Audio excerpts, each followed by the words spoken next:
أشهد أن محمد رسول الله.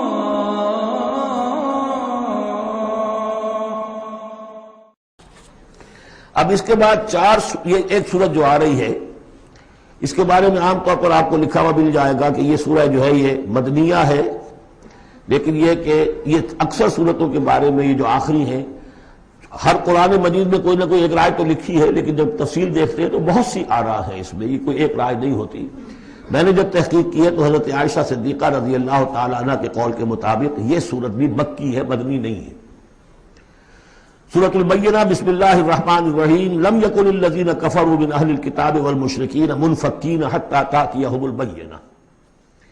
نہیں تھے وہ لوگ جنہوں نے کفر کیا تھا اہل کتاب میں سے اور مشرکین میں سے کہ انہیں علیحدہ کر دیا جاتا یا باز آ جاتے حتی تأتیہم البینہ، جب تک کہ ان کے پاس بینہ نہ آ جاتی۔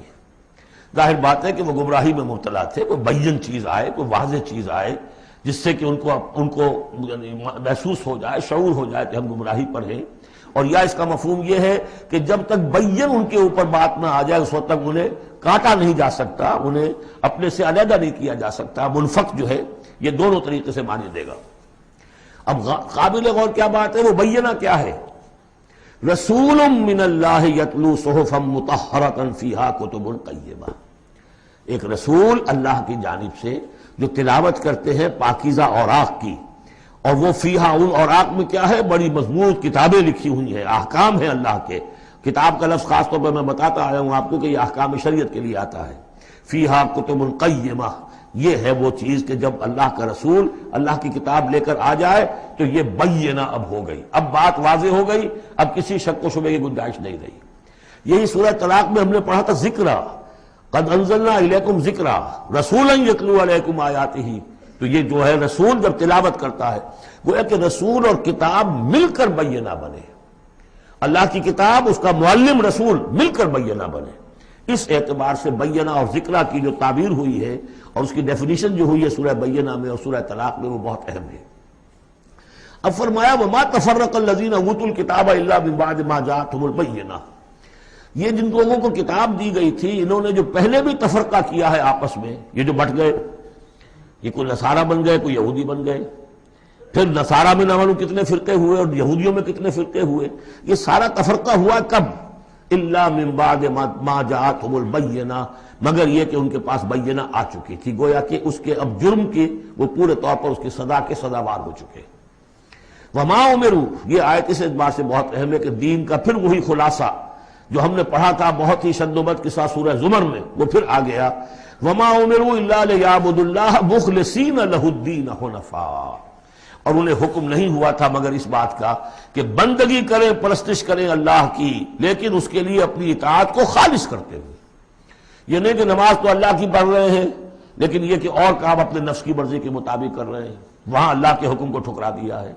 کاروبار جو کر رہے ہیں وہ اور طریقوں سے کر رہے ہیں جو حرام ہے، تو یہ تو پھر بندگی نہ ہوئی۔ یہ تو وہ بات ہو گئی افتؤمنون ببعض الکتاب وتکفرون ببعض، کیا تم ہماری کتاب اور شریعت کے ایک حصے کو مانتے اور ایک کو رد کر دیتے ہو؟ فما جزاء من یفعل ذلک منکم الا خزی فی الحیاۃ الدنیا، تو جو کوئی بھی تم میں سے یہ رویہ اختیار کرے گا اس کی کوئی سزا اس کے سوا نہیں ہے کہ دنیا میں ذلیل و خوار کر دیے جائیں، ویوم القیامۃ یردون الی اشد العذاب، اور قیامت کے دن بدترین عذاب میں جھونک دیے جائیں۔ دنیا کی رسوائی تو آج ہمارے ماتھے پر لکھی ہوئی ہے۔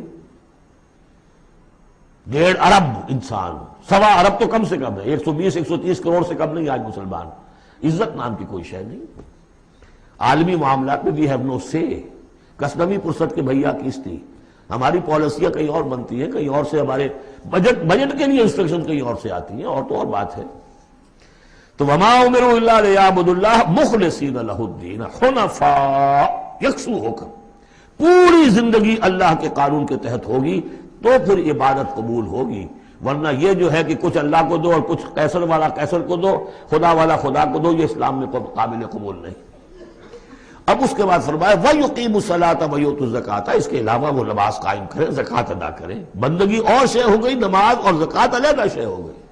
بندگی تو اطاعت ہے، زندگی آمد برائے بندگی، زندگی بے بندگی شرمندگی، اس بندگی کے حقوں کے تقاضوں کو پورا کرنے کے لیے نماز دی گئی آپ کو، تاکہ آپ یاد تو کرتے رہیں، اللہ کو یاد تو کرتے رہیں، تاکہ وہ جو عہد کیا ایاک نعبد و ایاک نستعین دن میں 5 مرتبہ تازہ ہو جائے۔